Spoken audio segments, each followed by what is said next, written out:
राधे राधे दोस्तों। पौराणिक कथाओं के क्रम को आगे बढ़ाते हुए आज मैं आपके लिए लाया हूँ महाभारत की एक कथा, जिसमें यक्ष युधिष्ठिर संवाद होता है।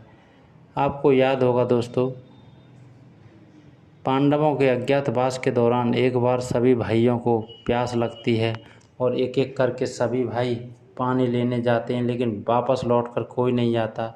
तो अंत में युधिष्ठिर जी को ही पानी लेने के लिए जाना पड़ता है। वहाँ वो जाकर देखते हैं कि उसके चारों भाई मृत पड़े हुए हैं, और वो पानी पीने जैसे ही तालाब में उतरते हैं तो एक यक्ष की आवाज़ आती है कि अपने भाइयों की तरह गलती तुम मत करो, कृपया मेरे सवालों का जवाब दो और पानी पी लो।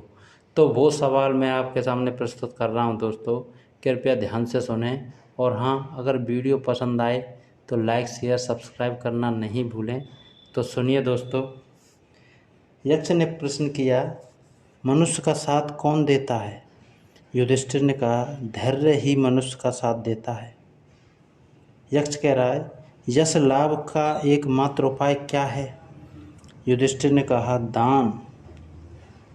हवा से भी तेज चलने वाला कौन है? युधिष्ठिर ने कहा, मन।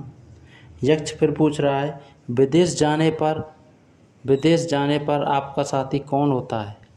युधिष्ठिर ने कहा, विद्या। यक्ष कह रहा है, किसे त्याग कर मनुष्य प्रिय हो जाता है?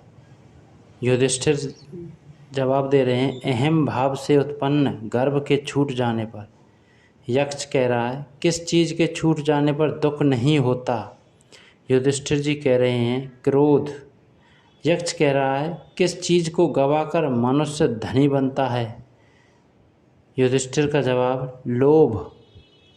यक्ष, ब्राह्मण होना किस बात पर निर्भर करता है? जन्म पर, विद्या पर, शील स्वभाव पर? युधिष्ठिर जी ने कहा, शील स्वभाव पर। यक्ष का प्रश्न, कौन सा ऐसा एकमात्र उपाय है जिससे जीवन सुखी हो जाता है? युधिष्ठिर जी का जवाब, अच्छा स्वभाव ही सुखी रहने का सबसे अच्छा उपाय है। यक्ष कह रहा है, सर्वोत्तम लाभ क्या है? युधिष्ठिर, आरोग्य। यक्ष का प्रश्न, धर्म से बढ़कर संसार में और क्या है? युधिष्ठिर का जवाब, उदारता। यक्ष का प्रश्न, कैसे व्यक्ति के साथ की गई मित्रता कभी पुरानी नहीं पड़ती?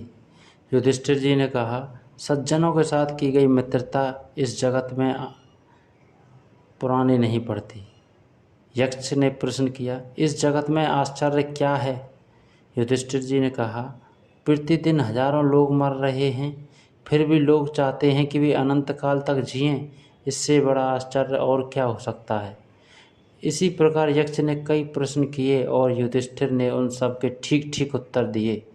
अंत में यक्ष बोला, राजन, तुम्हारे मृत भाइयों में से किसी एक को जीवित कर सकता हूँ, तुम जिसे कहो वह जीवित हो जाएगा। युधिष्ठिर ने पल भर सोचा और कहा, नकुल जी को जीवित कर दो। युधिष्ठिर के इस प्रकार बोलते हुए यक्ष सामने प्रकट हुआ और बोला, 10,000 हाथियों के बल वाले भीम को छोड़कर तुम नकुल को जलाना क्यों चाहते हो? भीम नहीं तो अर्जुन को ही जला लेते, जिसकी रण कुशलता सदा ही तुम्हारी रक्षा करती रही है। युधिष्ठिर ने कहा, महाराज, मनुष्य की रक्षा ना तो भीम से होती है ना अर्जुन से।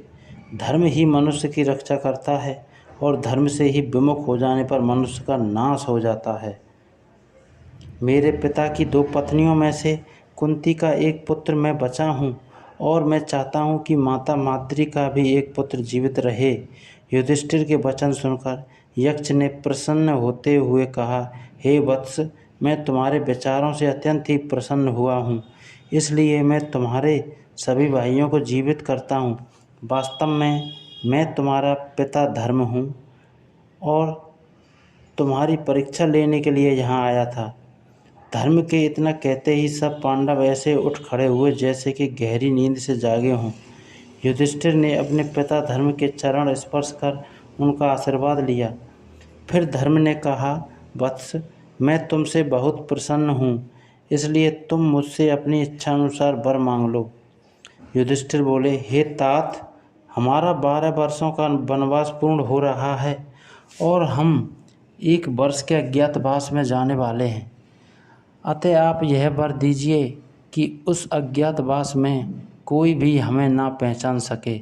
साथ ही मुझे यह वर दीजिए कि मेरी वृत्ति सदा आप अर्थात धर्म में ही लगी रहे। धर्म जी कह रहे हैं, युधिष्ठिर को उनके मांगे हुए दोनों वर देकर वहाँ से अंतर्ध्यान हो गए। पौराणिक कथाओं से हमें बहुत कुछ सीखने को मिलता है दोस्तों। अगर कथा अच्छी लगी हो तो लाइक शेयर सब्सक्राइब अवश्य करें। ये प्रश्न यक्ष जी और युधिष्ठिर जी के मध्य हुए थे। राधे राधे दोस्तों।